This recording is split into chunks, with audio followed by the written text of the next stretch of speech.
하나님 말씀은 창세기 21장 9절에서 13절입니다.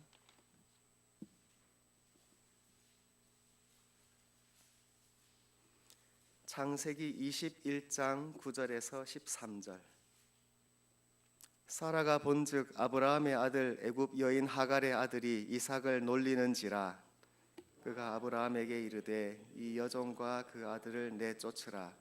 이 종의 아들은 내 아들 이삭과 함께 기업을 얻지 못하리라 하므로 아브라함이 그의 아들로 말미암아 그 일이 매우 근심이 되었더니 아브라함이 아브라함에게 이르시되 내 아이나 내 여종으로 말미암아 근심하지 말고 사라가 내게 이른 말을 다 들으라. 이삭에게서 나는 자라야 내 씨라 부를 것임이니라. 다 함께. 그러나 여종의 아들도 내 씨니 내가 그로 한 민족을 이루게 하리라 하신지라. 아멘. 기도하겠습니다. 주님 참 감사합니다. 이른 아침에 저희들이 좀 추운 날씨 가운데에서도 주님의 전으로 모일 수 있도록 은혜 주신 것을 참으로 감사합니다. 주님이여, 저희들이 이 세상에 사는 동안에 육신을 의지하지 아니하고 육체의 소욕을 따르지 아니하고 오직 성령님을 따라서 내 주 되신 나의 생명 되시는 예수님을 따라서 살게 하시는 것을 무한히 감사합니다. 하나님, 저희들이 단 한 시간이라도 이 세상에 빠지지 아니하고 오직 주님만을 붙들고 살 수 있도록 도와주시옵소서. 늘 우리 하나님의 손에 붙들려서 사는 저희들의 삶이 되도록 인도하여 주시옵소서. 저희들이 방황하거나 의심에 쌓일 때에 다시금 말씀과 성령으로 붙들어 주시고 저희들을 늘 바른 길로 인도하여 주옵소서. 그래서 저희들의 모든 안목이 주님만을 향할 수 있도록, 그리고 주님께만 집중할 수 있도록 도와주시옵소서. 그리할 때 이 세상의 모든 유혹과 세상의 의심과 불안을 능히 이길 수 있도록 도와주시옵소서. 이 시간에 말씀을 또한 기쁘고 감사하게 받습니다. 주님이여, 이 시간에 주님의 영으로 임재하여 주셔서 말씀을 잘 이해하고 또한 삶으로 살아낼 수 있도록 도와주시옵소서.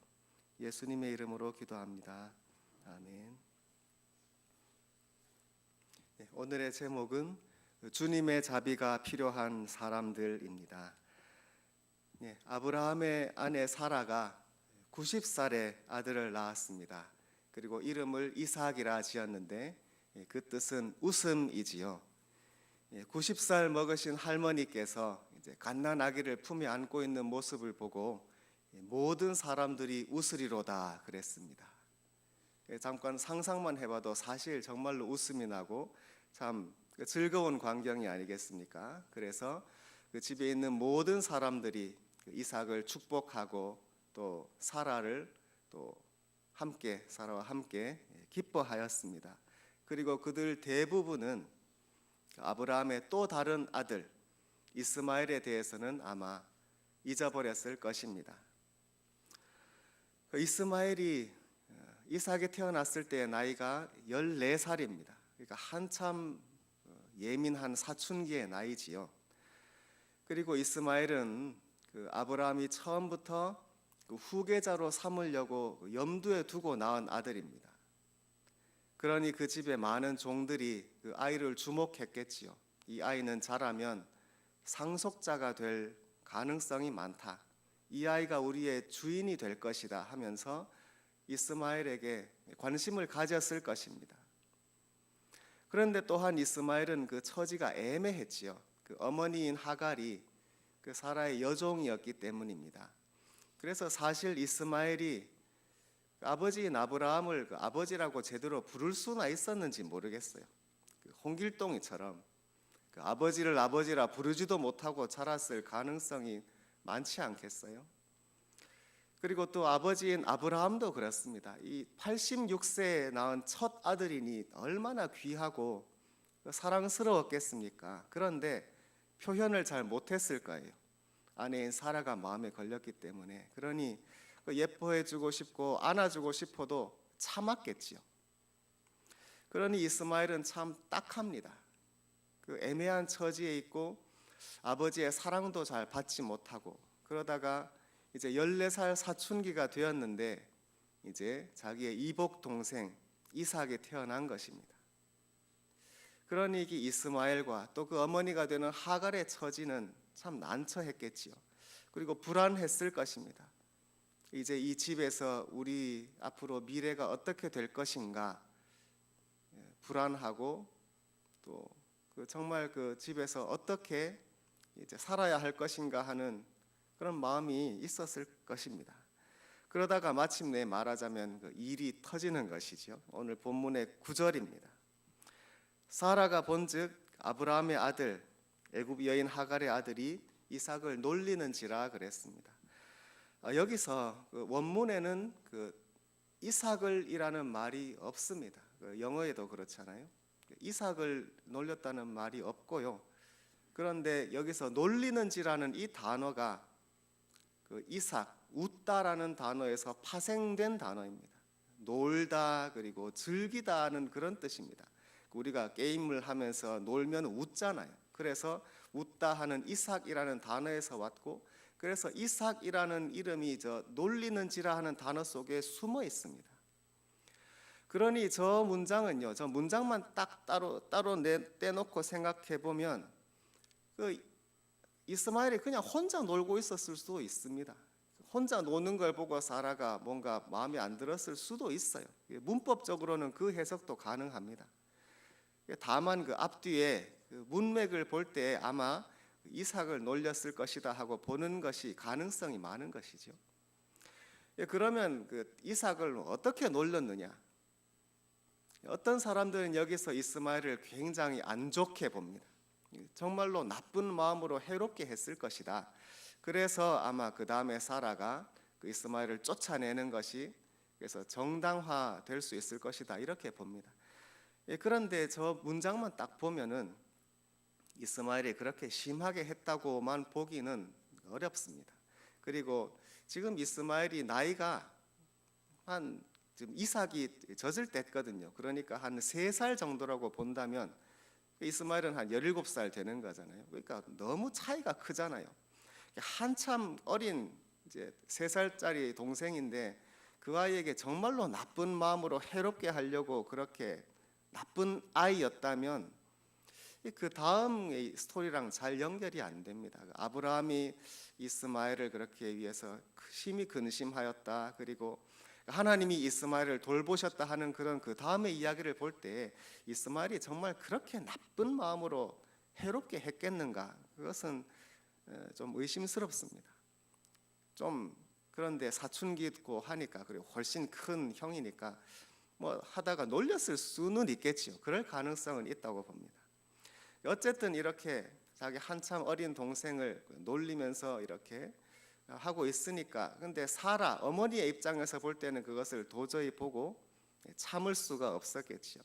여기서 잠깐 볼 수 있는 갈라디아서 4장 29절의 말씀이 있는데 그때 육체를 따라 난 자가 성령을 따라 난 자를 박해하였다 그랬습니다. 사도 바울이 그 이스마엘이 이삭을 박해했다는 단어를 쓰는데 사실 갈라디아서의 말씀을 보고 아 그럼 박해를 했구나 이렇게 보기도 하는데 사실 갈라디아서의 말씀은 그 바울이 그 유대인과 교회를 두고 하는 말이거든요. 그 유대인 이스라엘이 지금 현재 예수 믿는 교회를 박해하는 그 상황을 그것을 도리어 강조하면서 그 창세기 있는 이야기를 은유적으로 사용하는 것입니다. 그러니 바울이 하는 그 말 가지고 지금 객관적으로 이스마엘이 정말 박해를 했다 하고 그렇게 바로 단정 짓기는 조금 무리가 있습니다.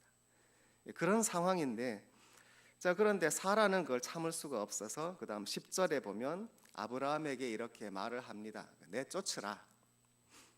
사라가 만약에 그 자기 여종인 하갈에게 직접 말했다면 나가라 직접 말했다면 하갈이 또 아브라함에게 호소할 수도 있었겠지요. 그런데 그렇게 하지 않고 남편에게 바로 말을 합니다. 아브라함에게 이 여종과 이 아들을 내어 쫓으라. 저기서 이 사라의 그 판단 그리고 사라의 처신을 우리가 조금 생각을 해볼 필요가 있습니다. 물론 어머니의 마음은 우리들이 충분히 이해할 수 있습니다. 그리고 자기의 아들 이삭의 그 안위와 또 장래에 조금이라도 위험이 될 수 있는 것은 없애고 싶은 것은 사실을 우리가 이해할 수가 있어요. 그런데 여기서 사라가 하는 말은 이 종의 아들은 내 아들 이삭과 함께 기업을 얻지 못하리라. 유산을 조금도 줄 수 없다는 얘기를 하고 있습니다. 나누어 줄 수가 없는 거예요. 아브라함은요, 나중에 사라가 죽고 난 다음에 그두라라는 또 후처를 취합니다. 그리고 그로부터 아들 6을 더 낳아요. 아브라함이 아들이 8명입니다. 그런데 나중에 낳은 그 6명의 아들에게는 다 유산을 나누어 줍니다. 그리고 멀리 떠나게 해요. 자기 살아있을 때.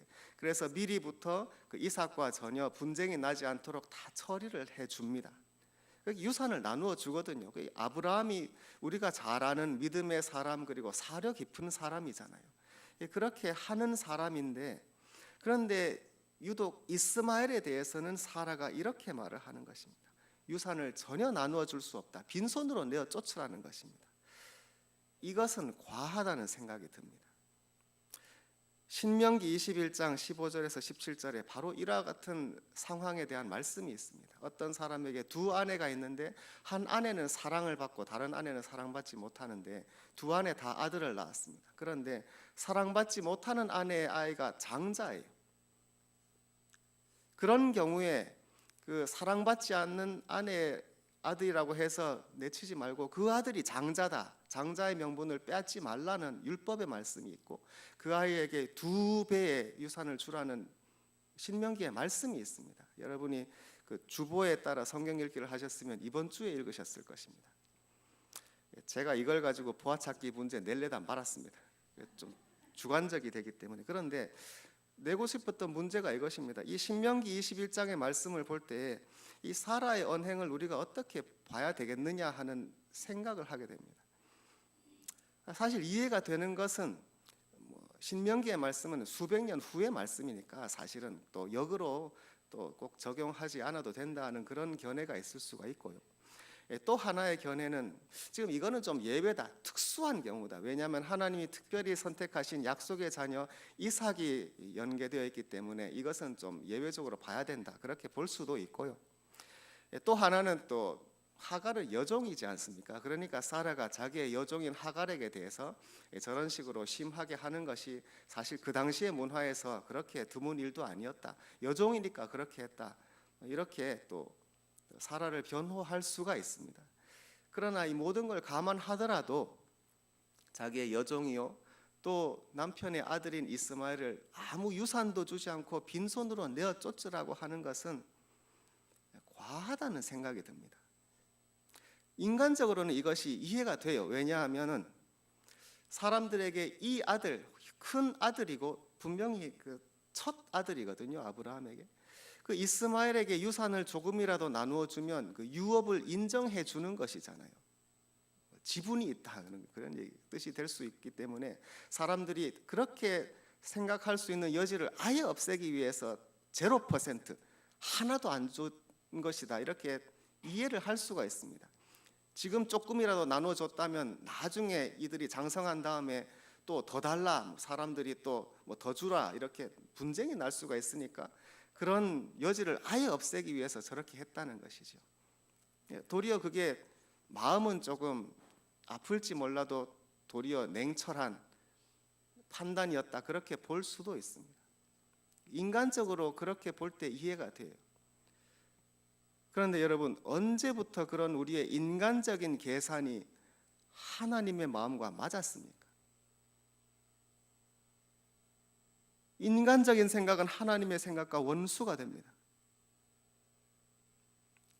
갈라디아서 5장에 육체의 소욕은 성령을 거스른다는 바로 이 말씀입니다. 우리가 아브라함과 사라는 믿음의 위인이기 때문에 우리가 존경하고 또 그래서 좋게 생각하려고 하는 경향이 많이 있습니다. 그러나 그들도 분명히 죄인이라는 사실을 우리들은 잊어서는 안 됩니다. 바울이 우리가 하나님의 원수 되었을 때라고 말할 때 그 하나님의 원수라는 이 범주 안에 아브라함도 사라도 다 들어갑니다. 만약에 우리 가운데 하나님의 원수 아닌 사람이 있다면 그 사람은 예수님이 필요가 없을 것입니다. 아브라함도 죄인이요 사라도 죄인입니다. 죄인된 그런 인간의 육체의 소욕을 가지고 저렇게 말하는 거예요. 저 이스마엘에게는 한 푼도 주지 마라. 예수님의 마음과 얼마나 반대가 됩니까? 아들이나 딸을 나보다 더 사랑하는 자는 나에게 합당치 않다는 말씀을 기억하십시오. 그러나 우리는 아들과 딸을 더 사랑합니다. 예수님보다 더 사랑합니다. 우리는 예수님에게 합당치 않습니다. 우리가 천국에 들어가는 것은 낙타가 바늘 귀에 들어가는 것보다 어렵습니다. 사람으로서는 할 수 없습니다. 하나님만이 하실 수 있습니다. 우리가 구원받는 것은 기적입니다. 천지가 요동해도 우주가 없어져도 할 수 없는 것이 우리의 구원입니다. 그러나 이 온 우주를 뒤집으시는 사건이 예수 그리스도께서 인간이 되신 것입니다. 그래서 저와 같은 죄인, 종의 모습을 가지고 사람으로 나시고 죽으심만으로서만 우리를 속죄하실 수가 있는 것입니다. 아브라함도 사라도 하갈도 이스마엘도 다 주님의 자비가 필요한 사람들입니다. 아까 읽은 갈라디아서 그 다음 말씀이 이렇습니다. 4장 30절. 그러나 성경이 무엇을 말하느냐? 여종과 그 아들을 내쫓으라. 여종의 아들이 자유 있는 여자의 아들과 더불어 유업을 얻지 못하리라. 바로 저 사라의 말씀을 인용하는데 바울이 이 말씀을 인용하면서 이걸 완전히 뒤집어 놓습니다. 갈라디아서 4장에서 여종은 누구입니까? 사라요. 이스마엘, 참 이스라엘은 교회를 핍박하는 것이 유대인인데 그것이 여종의 아들입니다. 그 여종의 아들이 자유 있는 여자의 아들을 핍박한다 할 때 그 자유 있는 여자가 교회요, 우리입니다. 여종이 지금 사라인 것이에요. 사라의 처지가 완전히 바뀝니다. 주님 앞에서 종이고 죄인이라는 사실을 바울은 우리에게 완전히 드러내 보여줍니다.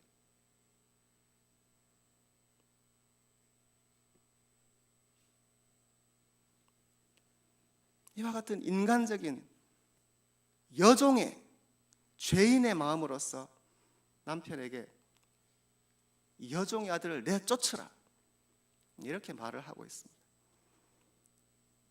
그 다음 11절에 아브라함이 그의 아들로 말미암아 그 일이 매우 근심이 되었습니다. 그렇지 않겠습니까? 자기의 사랑하는 장자 첫 아들인데 하나도 두지 않고 다 내쫓으라니, 그렇다고 또 아내의 말을 또 들을 수밖에 없고요. 매우 근심이 되었습니다. 얼마나 그랬습니까? 잠도 못 잤을 것입니다. 12절에 하나님이 아브라함에게 이르시되 근심하지 말라. 사라가 내게 이런 말을 다 들으라. 하나님이 해결해 주시네. 우리가 그렇게 쉽게 생각할 수 있습니다. 그러나 이것은 쉽게 그렇게 넘길 일이 아닙니다. 우리들은 죄로 인해서 이렇게 문제를 만들고 주위의 사람들을 어렵게 하고 나로 인해서 환난당하는 사람들이 있을 수 있습니다. 그때 하나님이 도와주시겠지, 나는 못하지만 하나님이 그 사람을 도리어 돌봐주실 거니까 괜찮을 거야, 이런 식으로 하나님께 나의 문제를 떠넘기면 안 됩니다. 우리가 아브라함도 아니고요. 그런 식으로 하나님을 갖다 하는 것은 그것은 하나님을 시험하는 것입니다. 그래서는 안 됩니다. 나로 인해서 고난당하는 사람이 있을 때 그것은 내가 할 수 있는 데까지 할 일이지 하나님이 해주실 거야 이러면서 이 말씀 갖다 쓰면 안 되는 것이고, 하나님께서 하시는 말씀이 이렇습니다. 내게 이런 말을 다 들으라. 이삭에게서 나는 자라야 내 씨라 부를 것이다. 하나님의 이유는 이것입니다. 하나님께서 그 사라의 말을 들으라 하신 이유는 이삭이 바로 그 씨, 너의 자손이기 때문이다. 하나님은 그렇게 말씀하십니다. 갈라디아서 3장 16절 하나님께서 여러 사람을 가리켜서 자손들이라고 하시지 않고 한 사람을 가리켜서 자손이라고 말씀하셨습니다. 그 자손이 그 씨 같은 단어입니다. 그 씨, 그 자손 한 사람은 바로 예수 그리스도이시라 이렇게 말씀합니다. 하나님께서 저렇게 이삭으로부터 나는 너의 씨라고 부를 것이라고 말씀하실 때에는 하나님은 이미 수천 년 후에 그 이삭을 통해서 나는 그 하나님의 나라와 또 그 민족을 통해서 예수 그리스도께서 나실 것까지 하나님은 다 계획하시고 지금 하시는 말씀입니다. 그 하나님의 구원의 경륜을 볼 때에 지금 사라의 말을 들으라 말씀하시는 것입니다. 사라가 하는 말이 의롭기 때문에 들으라고 하시는 것이 전혀 아닙니다. 그런데 이 경우에는 사라가 주장하는 것과 하나님께서 뜻하시는 것이 겉보기에는 딱 맞아떨어집니다. 이스마엘을 내쫓는 결과는 똑같습니다.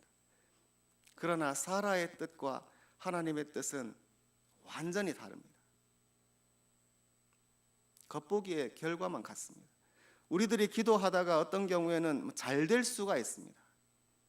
내가 기도했는데 그대로 이루어졌어 할 때가 있습니다. 감사하죠. 그런데 그렇다고 해서 반드시 그것이 그 하나님이 나의 기도를 다 받아주셨기 때문이라고 결론 내려서는 안 됩니다. 하나님이 내 편이시지 내가 하나님 보시기에 의로웠지 이렇게 자기 의를 내세워서는 안 됩니다.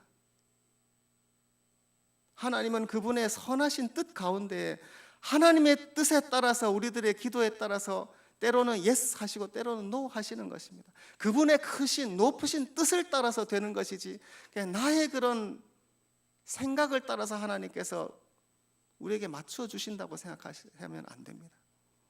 이 같은 경우에는 사라의 생각은 하나님의 생각과 정반대였지만 하나님이 더 큰 뜻이 있으셨기 때문에 겉보기에는 사라의 뜻대로 해주신 것입니다.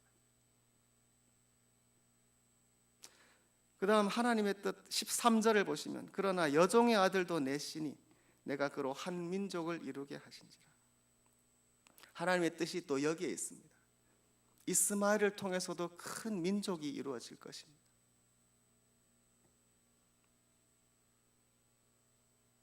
이 말씀을 가지고 하나님이 다 해주시니까 됐네, 노 프라블럼 그럴 일이 아니고요. 지금 사라나 아브라함이 이 말씀을 들을 때에 잘 됐다 하고 그냥 잊어버릴 일이 아니라 더욱더 두려운 마음을 가져야 되지 않겠습니까? 내가 지금 내어치려고 하는 이 아들 이스마엘은 하나님이 돌보시는 아이라는 사실을 잊어서는 안 되겠죠.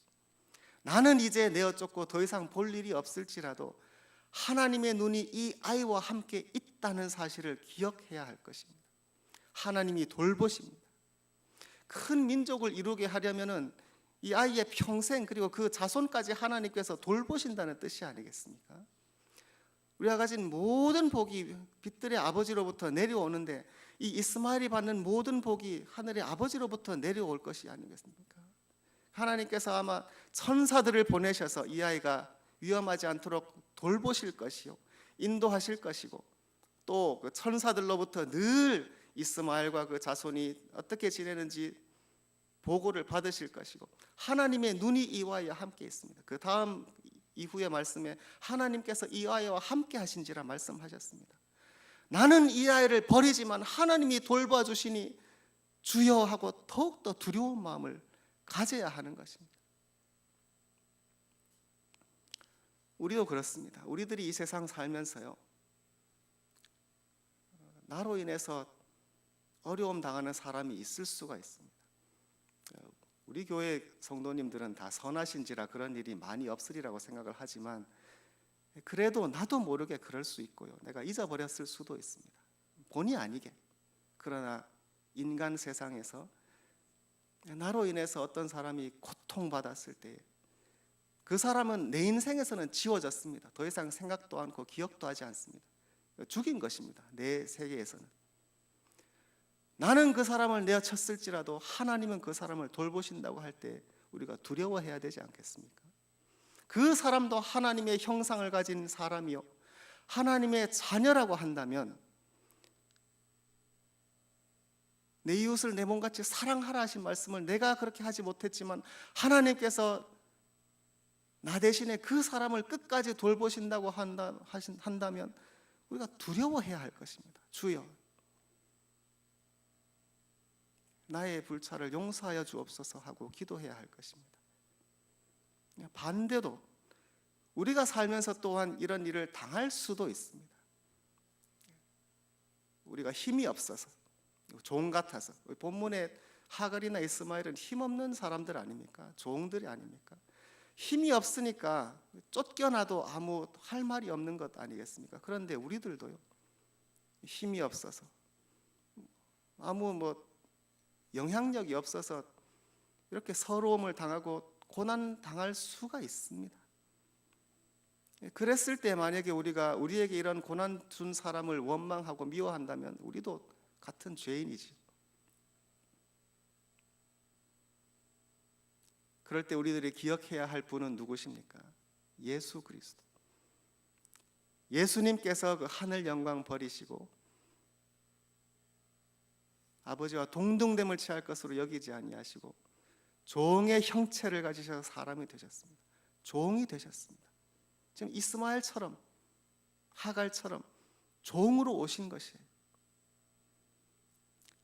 예수님이 아무런 이런 세상적인 권력이 눈으로 보기엔 없기 때문에 그 제자들도 다 버리고 도망가고 예수님을 따르는 군사도 없고 아무것도 없기 때문에 그 주위의 로마 병장과 다른 제사장들의 종이 예수님을 놀리고 뺨을 때리고 침뱉은 거 아니겠습니까?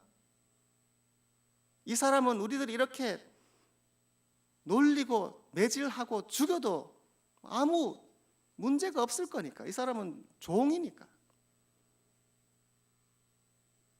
그렇게 예수님을 핍박하고 예수님을 죽였습니다.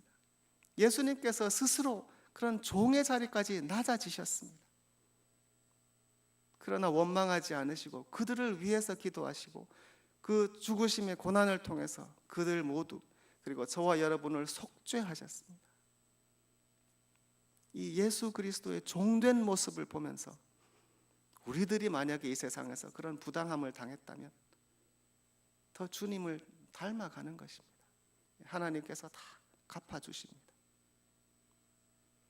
우리 모두는 주님의 자비가 필요한 사람들입니다. 함께 기도하겠습니다.